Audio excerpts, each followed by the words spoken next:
The sound arrived at precisely 6:42 a.m. It was a low, guttural growl that didn't belong in the quiet symphony of dawn in our neighborhood, not the familiar hum of the early garbage truck or the distant sigh of the highway, but something closer, more invasive. I was at my kitchen sink, looking out the window over my small orchard, a mug of black coffee warming my hands. And there it was, a small, yellow backhoe, its metal teeth resting just inches from the old stone wall my grandfather had built by hand.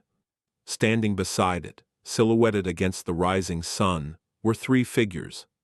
Two were nondescript men in work clothes. The third was Carol Thompson. Carol was the president of our homeowners association, a title she wore like a crown of thorns she expected everyone else to feel the prick of. She had her hands on her hips, a posture of unearned authority she had perfected over the last 3 years. She was pointing at the wall, then at the men, her mouth moving in what I knew were sharp, decisive commands. They were about to do it. After all the notices, the threats, the endless circular arguments at meetings, she was actually going to tear down a piece of my property. I set my coffee down on the granite countertop, the ceramic making a soft click in the silent house. I didn't rush. I walked to the hall closet, retrieved my phone, and slipped on a pair of worn garden clogs.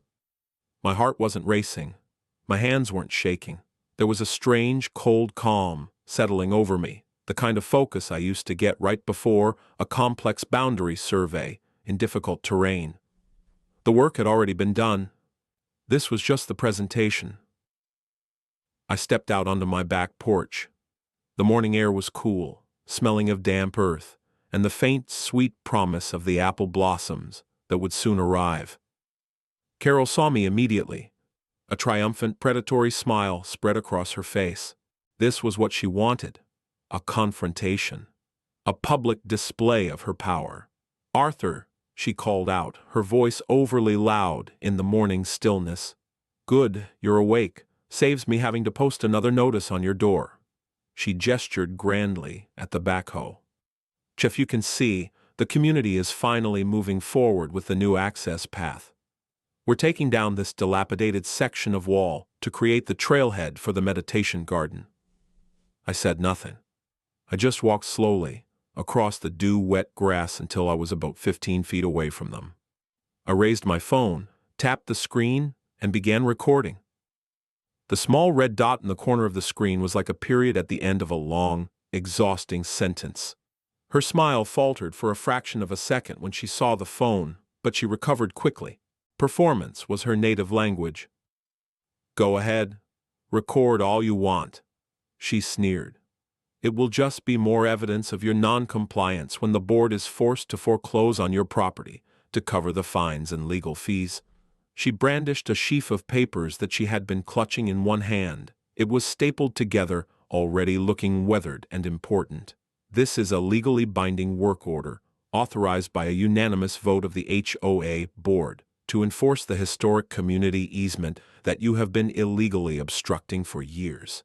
If you interfere, I will have the sheriff remove you. These men are bonded and insured, and they are acting on the authority of the covenants, conditions, and restrictions of this neighborhood." She said her full name, Carol Thompson, and identified herself as the president of the Northwood Pines Homeowners Association. She said it with pride, as if she were announcing her title at a royal court. She was creating a record, and she thought it was her record, a document of her victory. I made sure the phone's microphone was capturing every word clearly.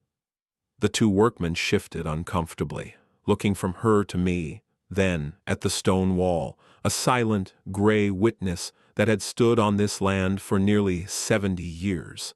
I didn't argue. I didn't raise my voice. I didn't even speak. I just kept the phone steady, panning slowly from her angry, self-righteous face to the backhoe, to the wall, and back again. Her words were just data now, flowing into the digital file I had so carefully curated. Her threats about foreclosure, her claims of unanimous votes, her assertion of a historic community easement. They were all valuable. They were all lies, of course. But they were valuable, documented lies. She had no idea. She stood there, basking in the glow of her own perceived power, a petty tyrant on a 10-square-foot patch of grass she believed she commanded. She had no idea that the war was already over, and she had lost it months ago. She had no idea that the stack of papers she was waving like a scepter was anchored by a foundational fraud. She had no idea that the notary seal on the lien documents she had so proudly filed at the county courthouse, the very documents that gave her this confidence, belonged to a commission that had evaporated into thin air almost a decade ago. She had no idea she wasn't just trespassing. She was committing a felony in broad daylight, and I was keeping the receipts. But before I tell you what I did next, and how that morning unfolded, I should probably explain how we got here. To understand the quiet, almost serene satisfaction I felt, watching her dig her own grave with a rented backhoe, you need to understand the last 3 years of my life, and the 42 years of my career that prepared me for it. My name is Arthur Pendleton. I'm 68 years old. For 42 of those years I was a licensed land surveyor and a consultant specializing in property law. Not a lawyer, but the person lawyers called when the maps didn't match the ground and the deeds were full of contradictions. My world was one of métiers and bounds, of iron pins and granite monuments, of chain of title and riparian rights. It was a profession that demanded precision, patience, and an almost religious devotion to the documented fact. You can't argue with a recorded plat map. You can't intimidate a boundary stone. The truth is in the ink and on the earth. And my job was to find it and present it. I retired 3 years ago, shortly after my wife Eleanor passed away. She was the one who loved this house, this plot of land, especially the orchard. She planted the first sapling herself, a little Macintosh that still produces the most wonderful, tart apples. The house felt too big and too quiet after she was gone, but I couldn't leave the orchard. It was the last living thing we had built together, so I stayed, finding a quiet rhythm in pruning the trees, tending the soil, and enjoying the peace. My life was, by design, non-confrontational. I valued order, quiet, and the clear, unambiguous lines that define where one thing ends and another begins. Carol Thompson and her husband moved into the house 2 doors down about 5 years ago. They came from somewhere out of state, bringing with them a hunger for engagement that felt alien in our sleepy neighborhood. She was charismatic in a sharp, brittle way. She joined the HOA board within 6 months. Within a year, she was president. She saw the HOA not as a boring necessity for maintaining common areas, but as a vehicle for her will. Her reign began subtly. A new, hyper-specific shade of beige was mandated for mailbox posts. Old Mr. Henderson, a widower like me, was fined $200 because his shutters were taupe, not grayish. He was a retired painter. He just laughed and paid it, not wanting the trouble. That was her first victory. She learned that most people, like Mr. Henderson, would pay a small price for peace. Her power grew with each uncontested fine. She implemented a rule against leaving garage doors open for more than an hour. She tried to get a resolution passed banning all portable basketball hoops, calling them transient eyesores. She had a small, devoted following on the board, people who seemed to enjoy the drama or were simply too intimidated to oppose her. They were her cabinet, her enforcers. On paper, the HOA was a democracy. In practice, it was the court of Queen Carol. She had a particular genius for misinterpreting the governing documents. A vague clause about maintaining aesthetic harmony became a weapon to police everything, from garden gnomes to wind chimes. She didn't read the covenants, conditions, and restrictions as a legal document. She read it like a holy text from which she could divine any meaning she wished. The conflict between us began, as most things in my life did, with the orchard. My property is one of the original lots in the development, bordering a tract of undeveloped woodland owned by the county. It's a beautiful, quiet piece of land, About a year into her presidency, Carol got it into her head that a 10-foot wide strip of my property, running along the woods, would be the perfect location for a community meditation garden and nature trail. She approached me one afternoon while I was weeding. She laid out her vision, a grand scheme of gravel paths, benches, and professionally landscaped shrubbery, all paid for by a special assessment on the homeowners. All she needed was for me to donate the land. I declined, politely but firmly. I explained that the orchard was not just land, it was my home, and it was deeply personal to me. I told her the memory of my wife was tied to every tree. I thought that would be the end of it. An appeal to sentiment, to decency. I was wrong. My refusal wasn't a simple no to her. It was a challenge to her authority. It was an imperfection in the world she was trying to build in her own image. She had no idea how to handle someone who wouldn't bend. The notices started a week later. They were small, petty things at first. A formal, letter-headed warning that the branches of one of my apple trees overhung the potential community access way by 6 inches.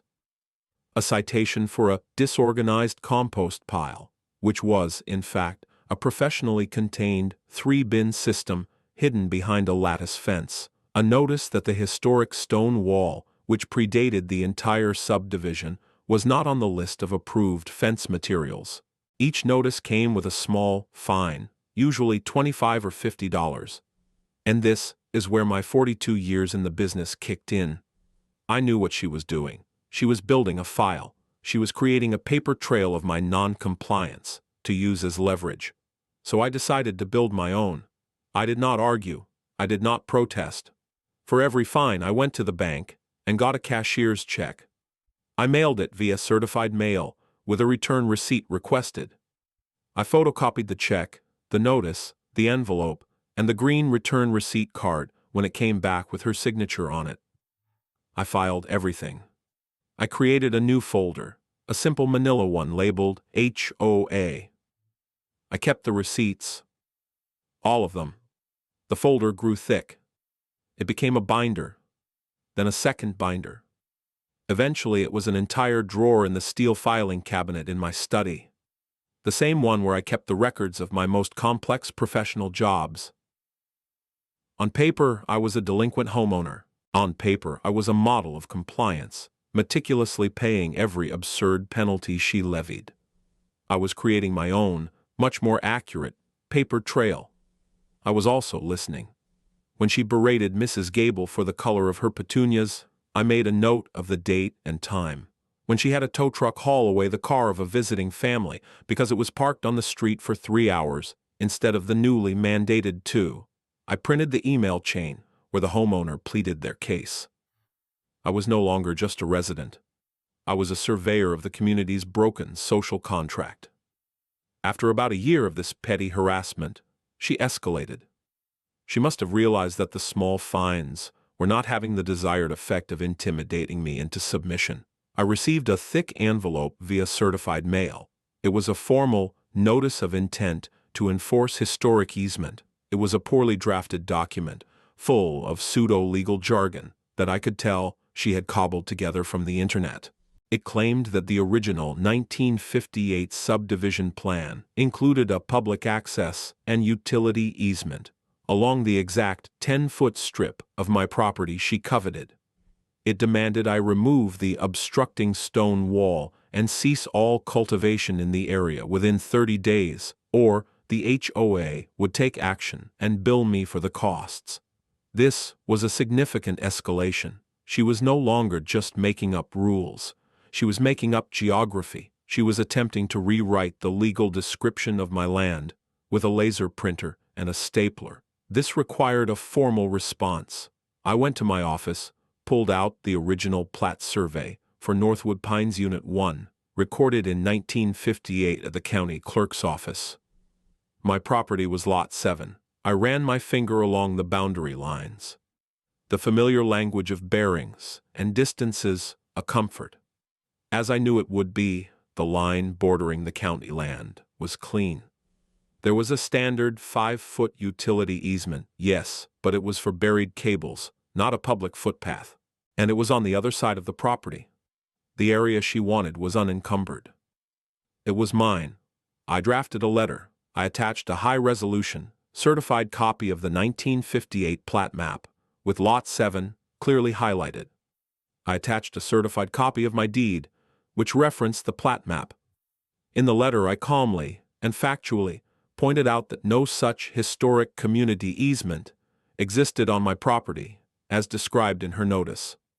I stated that her demand constituted an attempt to unlawfully seize private property, and that any attempt to enter my land or alter the stone wall would be considered trespassing and destruction of property.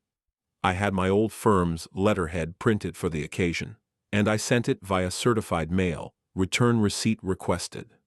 This was the formal warning.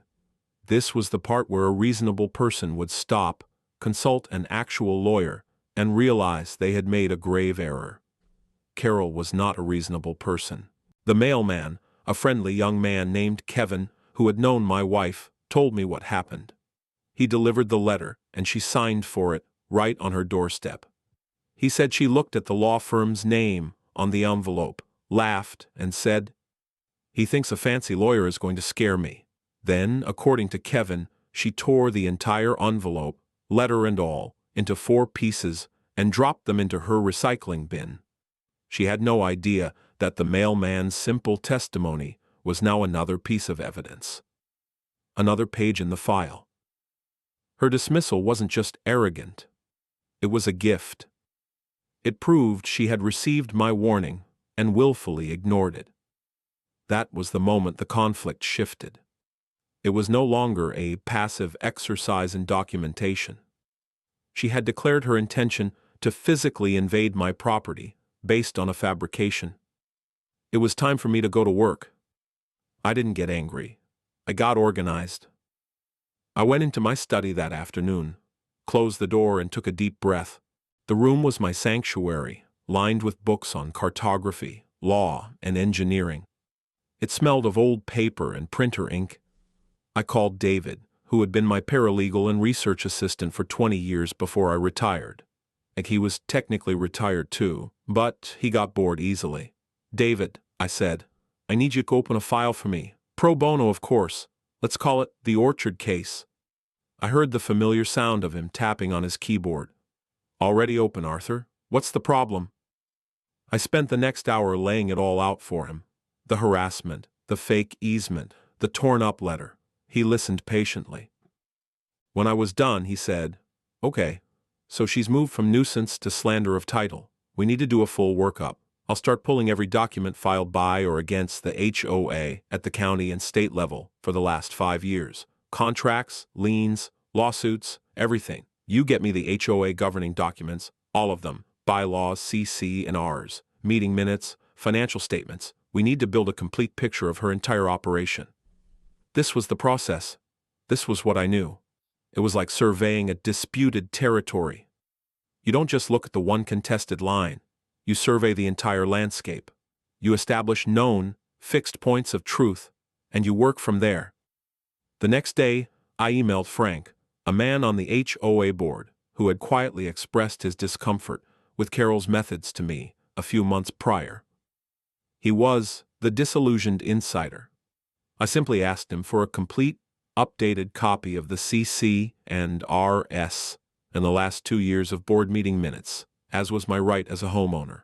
He sent them within the hour, no questions asked. For the next 2 weeks, my study became a command center. I converted the dining room table into a workspace, covering it with documents. I read every line of the CC and RS. I cross-referenced the meeting minutes with the violation notices I had received. I found discrepancies, mentions of votes that never seemed to happen, expenditures for legal consultations that were vaguely described. David, meanwhile, was a digital bloodhound. Every day he'd email me a new batch of PDFs from the county clerk's public records portal. Most of it was banal: landscaping contracts, insurance renewals, and then he found the liens. "Arthur," His email read, "You need to see this. She's been filing liens against your property, 3 of them over the last 18 months, for unpaid special assessments related to landscape noncompliance, totaling about $15,000. A lien is not a bill, it is a cloud on the title of a property. It's a legal claim, a public declaration that you owe a debt. You can't sell or refinance your home until it's cleared." It was a vicious, calculated move, designed to cause maximum legal and financial distress, without ever having to set foot in a courtroom. It was her checkmate, or so she thought. David had attached the scanned copies of the lien documents, as filed with the county. They were standard forms, filled out with the HOA as the claimant and me as the debtor. They cited various non-existent violations, and at the bottom of each one was a signature block. Carol Thompson, signing as president, and below that, a notary block. I stared at the notary's signature and seal. The name was Janice Peterson. The commission number was 12874B. I knew that name. Janice Peterson was Carol's sister. She lived with Carol. It was common knowledge. Using a family member as a notary, especially in a contentious matter, was poor form, but not strictly illegal in our state, as long as the notary wasn't a party to the document. But something about it tickled the back of my surveyor's brain, a sense of a detail being not quite right, like a fence post that's a few degrees off true north. It was professional instinct. On a whim, I opened the website for the Secretary of State, the office that commissions and regulates notaries public. I navigated to the notary search page. I typed in the name, Janice Peterson. No active commission. I tried searching by the commission number 12874EB. A single result popped up, Janice Peterson. Commission status, expired. Expiration. Date, June 1st, 2014. I leaned back in my chair. My heart, which had been so calm, gave a single, hard thump. 2014. The first lien was filed in 2021. All 3 liens, and likely every other document Carol had required a notary for over the last 8 years, had been notarized by someone whose authority had vanished long ago. This wasn't just bad paperwork. This wasn't a mistake. A notary's seal is a sworn statement. It attests that the signer personally appeared, was positively identified, and signed the document in the notary's presence. To affix an expired seal to a document, especially a legal instrument like a property lien being filed in a public record, is fraud. It is a felony. This was the bombshell. This was the iron pin I had been searching for, the one true, unmovable point from which all other measurements could be taken. Her entire paper empire, all her threats and her power, was built on a foundation of criminal fraud. I picked up the phone and called David. "I've got it," I said. "It's better than we could have hoped," I explained. There was a long silence on the other end of the line. Then he just whistled, low and long. "Oh, Arthur," he said, a note of grim delight in his voice. "She has no idea. She really has no idea." The next move on the board was hers. I knew that my silence and the shredded letter would have infuriated her. I just didn't know how she would choose to escalate. I didn't have to wait long. About a week after my discovery of the expired notary commission, she made her move. It was a Saturday afternoon. I was in the orchard checking the grafts on a young Honeycrisp tree when I saw the sheriff's cruiser pull up to the curb in front of my house. Carol was already on the sidewalk, waiting for them. She flagged them down with the practiced urgency of a professional victim. I saw her point toward my house, toward the orchard, her expression a mask of distress. I stayed where I was, wiped my hands on my jeans, and waited. 2 deputies got out of the car. One was older, with the weary, patient face of a man who had seen every possible permutation of human folly. The other was young, barely out of his 20s, with a crisp uniform and an alert, observant posture. They walked up my driveway, Carol trailing them like a pilot fish, whispering animatedly. The senior deputy held up a hand to stop her as they approached me. "Sir," he said, his voice neutral. "Are you Arthur Pendleton?" "I am," I replied calmly. We received a call from this lady. He gestured with his thumb back at Carol, claiming that you are illegally blocking a public right-of-way on your property. Carol surged forward. He is. It's a historic easement, officer. It's on all the maps. He's been hoarding this land for himself, and the community has a right to access it. We have all the paperwork. She thrust the same messy sheaf of papers at him that she had waved at me a few weeks prior. The work order, the fake easement notice. The deputy took the papers and gave them a cursory glance.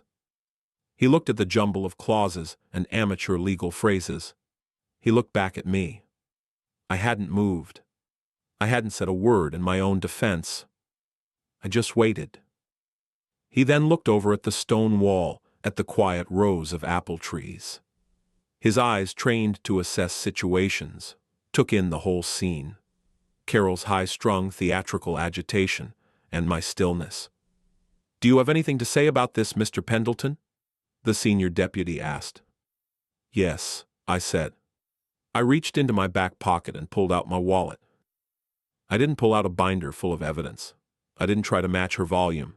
I simply handed him two things: my driver's license, which showed my name and this address, and a folded certified copy of my property deed, which I had started carrying with me. He took the documents. He unfolded the deed. He was a cop, not a surveyor, but he knew how to read an official, recorded document. He saw the legal description, the lot number, the reference to the official plat map. He saw my name. He saw the county clerk's seal. He looked at the deed, then at Carol's messy stack of printouts. He handed the deed back to me. "Ma'am," he said, turning to Carol, his voice a little colder now. "This document indicates this is Mr. Pendleton's private property. Your papers seem to be internal HOA documents. This makes it a civil matter. We can't compel him to tear down his wall or let you on his land. In fact, since he's the documented owner, you and anyone with you are currently trespassing." Carol's face turned a shade of crimson I had only ever seen in a sunset. "Trespassing? This is a community. He is violating the covenants. Are you going to let him get away with this?" "There is no crime being committed here, ma'am," the deputy said, his patience wearing visibly thin, "at least not by him." He turned back to me. "Sir, do you want these individuals to leave your property?" This was the critical moment. I looked at the younger deputy, who had been silent the whole time, his hand resting near his body camera. "Yes, I do," I said, my voice clear and firm. "And I would like them to be issued a formal trespass warning. For the record," I added, making eye contact with the younger officer, "I would like to state that Ms. Carol Thompson, president of the HOA, is attempting to intimidate me into surrendering a portion of my private property, based on a non-existent easement she has fabricated. She has repeatedly harassed me and has now called law enforcement under false pretenses. I would appreciate it if that were all noted in your report." The younger deputy gave a short, sharp nod. The body camera on his chest was a silent, impartial witness. The senior deputy turned to Carol. "Ma'am, you and your contractors need to leave the premises now. If you return to this property, you will be arrested. Is that clear?" Her mouth opened and closed silently. The performance was over, and she had lost the audience. She spun around, her face a mask of fury, and stomped back to the street, muttering threats under her breath. The two workmen, who had been watching the entire exchange with a kind of horrified fascination, quickly packed up their tools and drove the backhoe away, as if fleeing the scene of a crime. The deputies remained for a few minutes, taking my information and giving me a case number for the incident report. As they were leaving, the senior deputy paused. "Good luck with this," he said, with a look that communicated a world of understanding. "People like that, they don't give up easy." He was right, but neither did I. The encounter with the sheriff's deputies was a public turning point. It was no longer just a rumor or a subject of gossip at HOA meetings. It was now a matter of public record. A line had been drawn, not just on a map, but in the community itself. And that's when the first crack appeared in Carol's wall of support. That evening, as dusk was settling over the neighborhood, my doorbell rang. I opened it to find Mrs. Gable standing on my porch. She was a tiny bird-like woman in her late 70s, who had lived in her house since it was built. Carol had been tormenting her for months about the bird feeders in her garden, claiming they attracted vermin and violated some obscure aesthetic rule. Mrs. Gable was holding a plain brown envelope in her trembling hands. "Arthur," she whispered, looking nervously up and down the street. "I saw the sheriff here today. I saw her leave. You were so calm, you stood up to her." She pushed the envelope into my hands. I don't know if this will help, but I can't. I invited her in, but she refused, too scared to be seen visiting me. I took the envelope. Inside was a small USB drive. "What is this, Martha?" I asked gently. "I've been going to the board meetings," she said, her voice barely audible. "Ever since she started on me about my feeders. She gets so carried away, she says things. I started recording them on my phone, just the audio. I put some of them on there for you. The ones about you and your orchard." She looked at me, her eyes pleading. "Don't tell her it was me, please." I promised I wouldn't. I thanked her, and she scurried back across the street, disappearing into her home like a mouse into the wainscoting. I went to my study, my fearful ally's gift in my hand. I plugged the USB drive into my computer. It contained 3 audio files, labeled by date. I clicked on the most recent one. The audio was a bit muffled, but clear enough. It was an executive session of the board, held a week ago, and there was Carol's voice brimming with confidence. "Don't worry about the legal letter," she was saying. "It's a bluff. Pendleton is just an old man who doesn't want to share. The easement is there. We just have to act like it is. We have the fines, we have the lanes. His title is already so clouded, he'll never be able to sell. Once the wall is down and the path is in, what's he going to do? Sue us. The board is indemnified. We'll just assess the legal fees back to the community, or better yet, just to him. We will bury him in paper until he gives up or moves out. I've handled stubborn old men like him before. He has no idea who he's messing with." I saved the audio file to my master case folder. It was pure gold. It was evidence of malice, of a conspiracy to defraud, of her intent. Mrs. Gable's fear had given me one of the sharpest weapons in my arsenal. 2 days later I got an email from Frank, the disillusioned insider on the board. The subject line was simply, "Tonight." The email read, "She's lost her mind, Arthur. After the sheriff incident, she's calling an emergency meeting for tonight. The only agenda item is to vote on a $50,000 special assessment against your lot specifically to cover past and future legal expenses for easement recovery.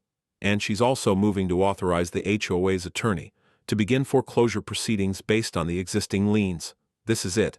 She's trying to get it all rubber-stamped before you can make another move. I'm going to vote no, but she has the other 3 board members in her pocket. Be ready." This was her final escalation. A desperate, vindictive power play. She was trying to use the very structure of the HOA to financially execute me before the truth could come out. It was a reckless move, born of rage and humiliation. It was also a beautiful, perfect trap. She was about to commit in a public forum with recorded minutes to a course of action based entirely on fraudulent documents. She was creating the capstone of my case against her. I spent the rest of the afternoon, not in a panic, but in quiet preparation. I didn't call my lawyer to try and stop the meeting. I wanted the meeting to happen. I wanted her to walk right into it.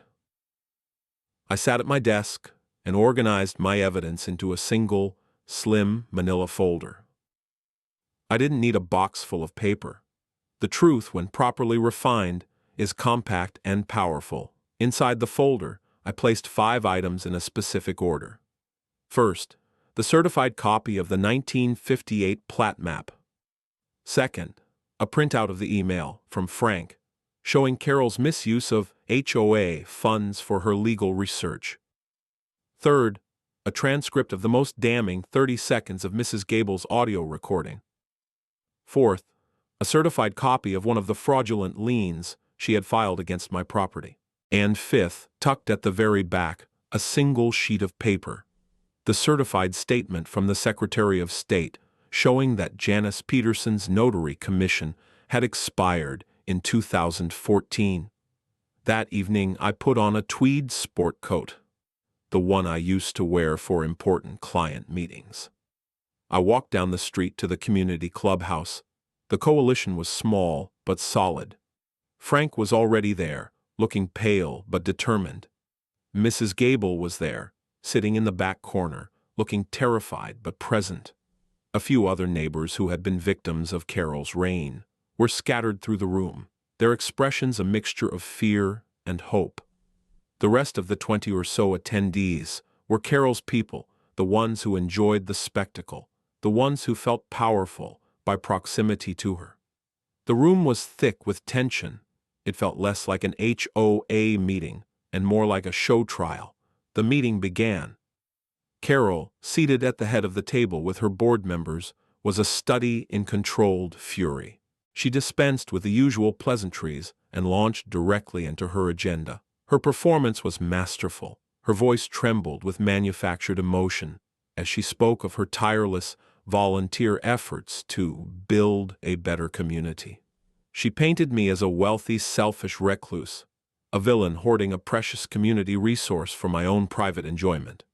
She spoke of the dream of the meditation garden, a place of peace and reflection for all residents, being held hostage by one man's greed. There were tears in her eyes as she described the humiliation of having the sheriff called on her while she was simply trying to carry out the board's will. "This man," she said, her voice rising, pointing a finger at me where I sat in the back row, "has left us with no choice. His obstruction, his refusal to comply with the covenants he agreed to when he bought his home, has cost this community thousands of dollars in legal consultations and lost time. His actions today have made it clear he will stop at nothing. Therefore, we must act decisively to protect the interests of the HOA." She then read the two motions aloud. The first, to levy a $50,000 special assessment against Lot 7, my property, to cover all legal fees associated with the easement recovery project. The second, to direct the HOA's attorney to immediately initiate foreclosure proceedings against Lot 7 based on the $15,000 in existing, unpaid liens for non-compliance. She looked at her fellow board members. "I call for a vote," she said, her voice ringing with finality. Before anyone could second the motion, I stood up. "Madam President," I said, my voice calm and even, cutting through the charged atmosphere, "I request a point of personal privilege to address the Assembly before you vote on a matter that concerns my property and my financial standing." Carol glared at me. According to the bylaws, she had to grant my request. It would look bad if she didn't. "You have 3 minutes, Mr. Pendleton," she snapped. I walked slowly to the front of the room, my slim manila folder in my hand. I didn't go to the podium. I stood beside the projector screen that was used for community movie nights. I had brought a small document camera with me, and I quietly plugged it in. "Thank you," I said. "I won't need 3 minutes." I placed the first document under the camera. The image of the 1958 plat map flashed onto the screen, large and clear. "This," I began, "is the official, recorded plat map for Northwood Pines Unit 1 from 1958. This is my property, Lot 7. I used a laser pointer to trace the boundaries. As you can see, the boundary line with the county land is clean. There is no historic community easement. It does not exist. It has never existed. The easement Ms. Thompson refers to is a complete fabrication." A murmur went through the room. Carol's face tightened. "That's just your interpretation," she called out. I ignored her and placed the second document under the camera. It was the transcript of the audio file. "This is a transcript of a statement made by Mrs. Thompson at a recent board executive session." I read the words aloud. "The easement is there. We just have to act like it is. We will bury him in paper until he gives up or moves out." This demonstrates that the board's president was aware that the easement was questionable at best and shows a clear, malicious intent to harm me, not to benefit the community. The murmuring grew louder. Frank stared down at the table, refusing to look at Carol.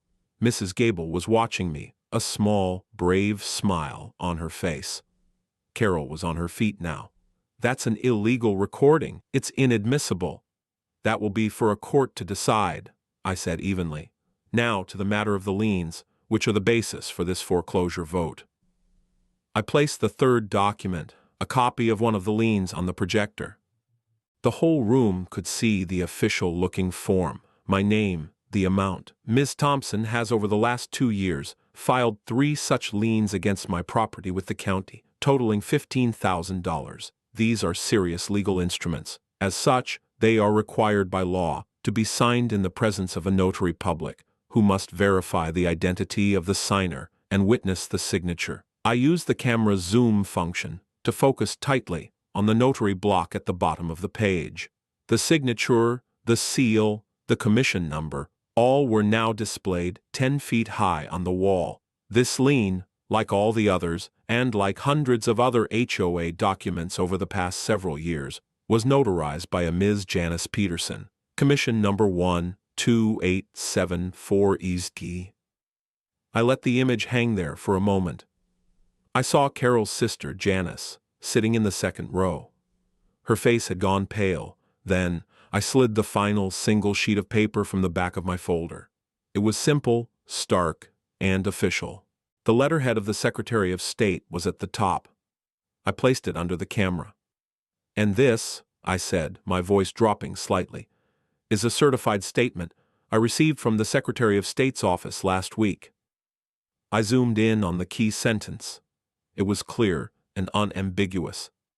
It confirms that the Notary Commission of Miss Janice Peterson, number 12874B, expired on June 1, 2014, and has not been renewed. I turned off the document camera. The screen went blank. The only sound in the room was a single, sharp gasp from Janice. I turned to face the room.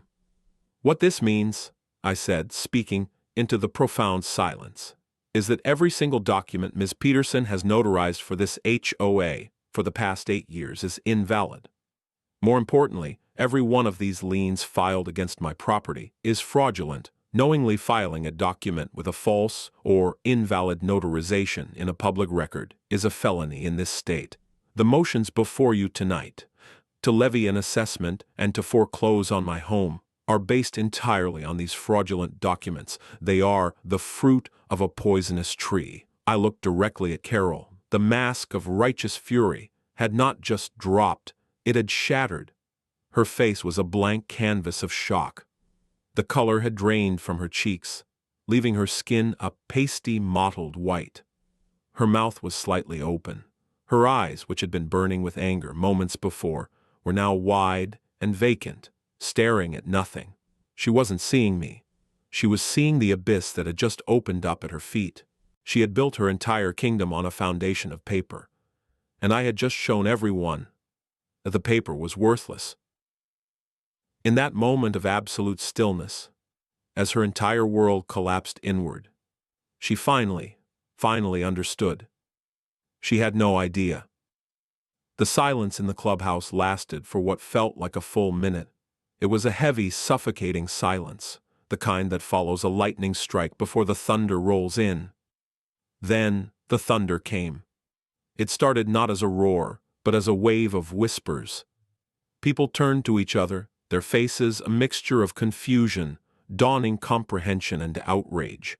The board members at the head table looked at Carol, then at each other, their expressions turning from loyal support to panicked self-preservation. One of them, a woman named Brenda, who had always been Carol's staunchest ally, pushed her chair back from the table with a scrape that sounded like a gunshot in the quiet room. Carol herself remained frozen for another few seconds. It was a fascinating psychological study. The performative tyrant, stripped of her script and her stage, was just a woman in a clubhouse, exposed and utterly lost. Then her sister Janice let out a small, choked sob from the audience. That sound seemed to break the spell. Carol's head snapped toward the sound of her sister's distress, and the blankness in her eyes was replaced by pure, animal panic. She grabbed her purse, knocking over a glass of water, and without a word to the board or the homeowners, she turned and fled. She didn't walk, she ran, pushing through the back doors of the clubhouse and disappearing into the night. The meeting dissolved into chaos. Frank, the disillusioned board member, immediately stood up and called for a motion to adjourn, which was seconded and passed in a flurry of shouted ayes. I gathered my folder and my small document camera and walked out. I didn't stay to talk. The documents had spoken for me. As I stepped outside into the cool night air, Mrs. Gable caught up to me. She didn't say anything. She just reached out and squeezed my arm, her small hands surprisingly strong. It was all the thanks I needed. The next morning I met with my lawyer, a sharp young partner from my old firm who had taken a keen interest in the case. I didn't just give him the folder from the meeting. I gave him the entire filing cabinet drawer. The years of meticulous documentation. Every paid fine, every certified mail receipt, every threatening email, every note on her harassment of my neighbors. It was a complete, undeniable record of a systematic abuse of power, culminating in felony fraud. He spent a day reviewing it all. His call came 2 days after the meeting. "Arthur," he said, "this is the most beautifully complete case file I've ever seen. It's an airtight civil suit for slander of title, breach of fiduciary duty, and about 5 other things. But more than that, the notary issue is criminal. With your permission, I'd like to forward a copy of this file to the district attorney's office. This isn't just an HOA dispute anymore." I gave him my permission. The legal and social fallout was swift and decisive. My lawyer filed a comprehensive lawsuit against Carol Thompson personally, and against the HOA as an entity for damages, and to have the fraudulent liens formally expunged from my property record. Simultaneously, he sent the curated package of evidence, the lien documents, the certified statement from the Secretary of State, and the audio recording of Carol admitting her intent, to the county's DA. The district attorney's office handed a felony case on a silver platter, complete with irrefutable evidence, moved quickly. An investigator came to my home, and I gave a formal, recorded statement. They interviewed Frank, Mrs. Gable, who bravely agreed to cooperate, and even Kevin the mailman. Less than 2 weeks after the disastrous HOA meeting, arrest warrants were issued for Carol Thompson and her sister, Janice Peterson. They were charged with multiple counts of filing false documents, a felony, and conspiracy to commit fraud.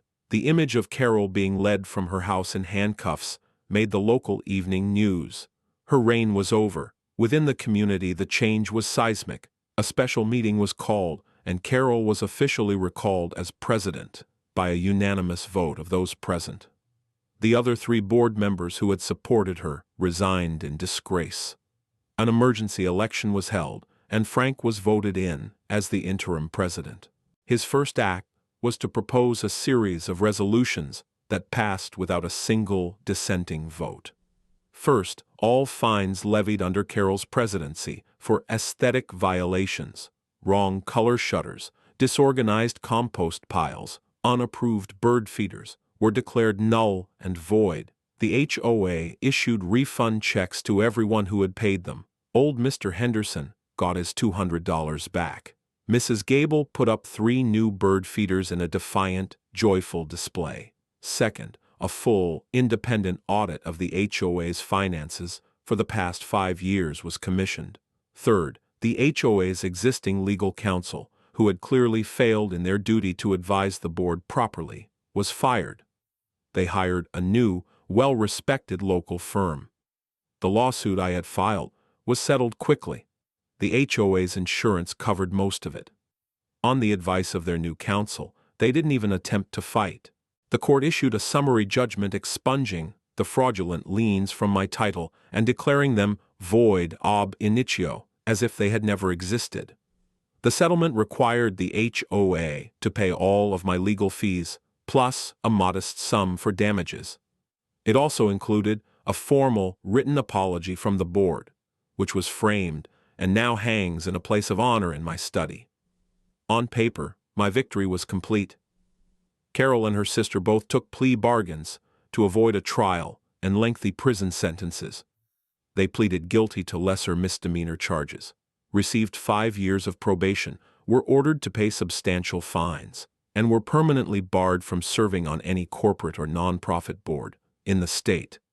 The felony conviction was avoided, but their reputations were destroyed. They sold their house at a loss 6 months later and moved away.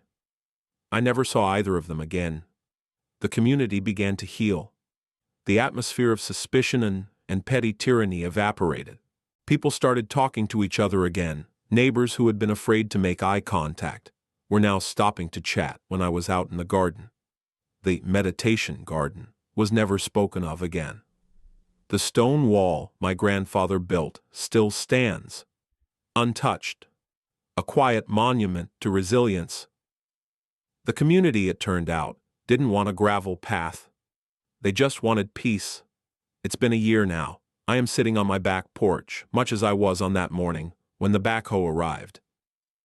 It's 6:42 a.m. The only sound is the chirping of birds from Mrs. Gable's feeders and the gentle rustle of leaves in my orchard.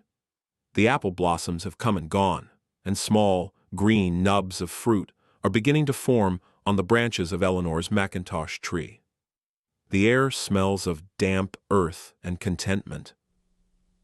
On the small table next to my coffee mug is a single key. It's the new key to the community clubhouse. Frank gave it to me a few weeks ago.